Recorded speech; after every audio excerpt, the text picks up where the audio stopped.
नमस्कार समस्त को कार्तिक मास आ गोटे मो सादा रेसिपी नहीं आसी। चलते आज बनइबा साधारे पूरा संतुला सब मिक्स परिवार नहीं ये मुझे कखारू आलू बैगण पोटल खाली अदा टमाटो पड़े ही हम।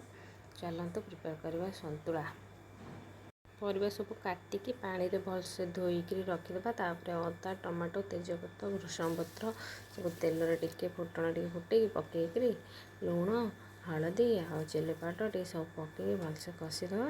तापर टे मुझे करी पाउडर पकई धनिया पत्र भी पकई देती टे धनिया पाउडर पकई आ जीरा पाउडर टे पकईकी भलसे कषि देती परिया सब दड़ी देकरी।